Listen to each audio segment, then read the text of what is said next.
Welcome, welcome, boys. The Challenger is broke, as usual.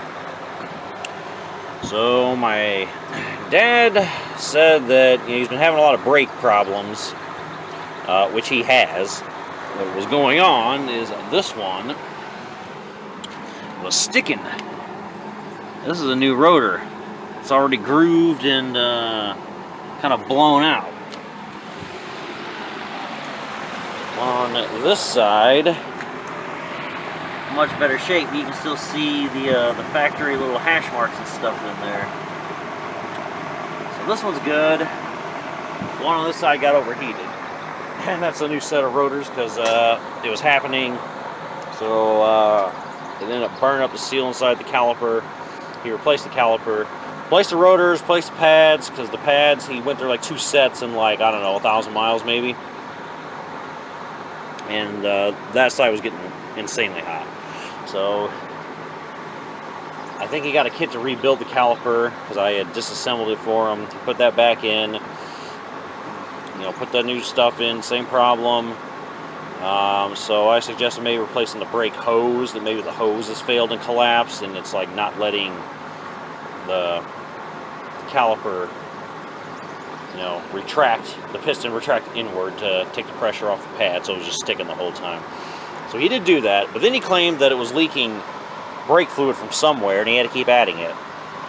I think he just didn't bleed the brakes properly because it's been sitting in my driveway for days now and it hasn't leaked any brake fluid. But what it has been leaking is coolant, I found, because there's a big puddle of stuff leaking off the engine onto the cardboard beneath. So I used my pressure tester, pressure tested it, and found a leak that's originating from somewhere up on top of the engine, and it's running its way down and dripping onto the ground off the passenger side. So if you go underneath,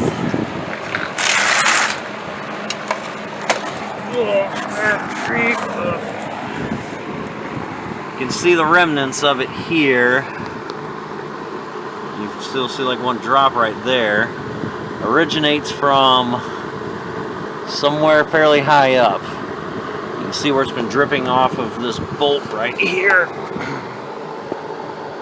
under the alternator, and it's been coming from somewhere further up the engine. So I think I know what the problem is, or whereabouts it is anyway. So I'm going to switch over to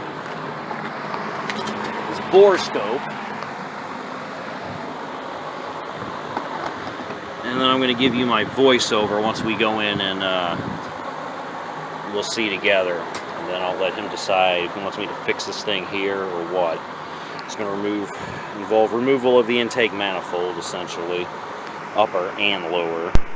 And so now, while my wife's playing Diablo 4 in the background, don't mind all the murdery noises, but we've picked it up here. I've now snaked it through under the manifold, and I can see here in the valley of the V we have an excessive amount of coolant.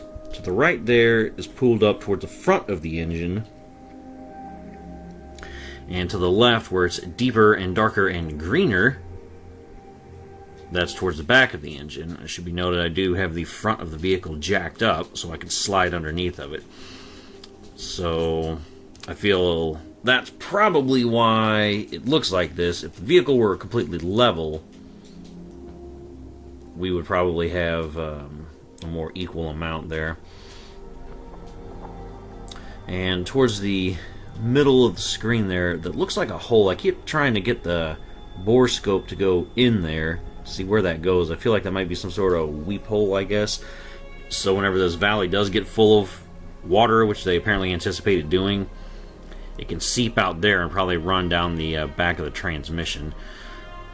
But it happens to be incredibly hot out today, and I'm got sweat dripping in my face. The sun's beating down on me onto the screen, so I only have 2 hands, so it's difficult to try to hold the screen in one hand and actually see it, and then try to manipulate the Borescope with only one other hand. This would be a little easier if I had somebody looking at the screen and could tell me move slightly left, move slightly right, and then I can actually see the cable that I'm moving with my hands, and then I can aim it where I need to go, and then if they're holding the screen, I could see it.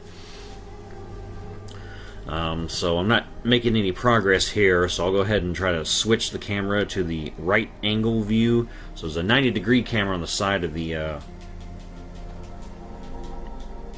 little borescope, so you can see, like if you're going down inside a combustion chamber or something, you can see the top of the piston, but if you wanted to see the valves and stuff on the side, you'd be able to hit the 90-degree mark.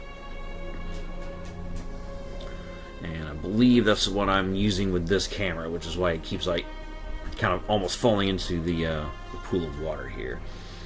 So this view is actually a 90-degree view. And so I'm just trying to move around now and look and see if I can see an origin, and I cannot, but this manifold is a two-piece. There's the upper piece, which is above me. If I was to rotate this camera, the side view camera 90 degrees, well, I guess 180 degrees, you'd be able to see up above where the plastic part is bolted to the aluminum part. You can kind of see it up at the top, that top left corner there. You can see it briefly. I think what's going on is this manifold is got up above it like a pipe on the underside of it that's just above the camera here, and I think that pipe has an O-ring, and it is leaking out of there onto this valley. So I could just try some AT205 reseal and see if that calls it a boom done. But this engine's getting close to 100,000 miles, so it's getting to where it needs spark plugs anyway. So if I have to remove the intake manifold for that, it's not really that much more difficult to remove the lower intake manifold and then just replace the O-ring on that pipe, and the pipe if necessary, if it's corroded or something. Replace the gaskets, replace the spark plugs, that EGR tube, O-ring gasket, and anything else. And there's a pipe right there that I think at the top there, that's an O-ring. I suspect that this is the thing that is causing the leak. But anyway, you know, it's not that much big of a deal to do all that, so I'll just wait to see. I mean, if you see over in the distance there, you can see where the two pieces of the engine meet there, where the intakes bolted to the head, and I believe we may have some leakage from there as well.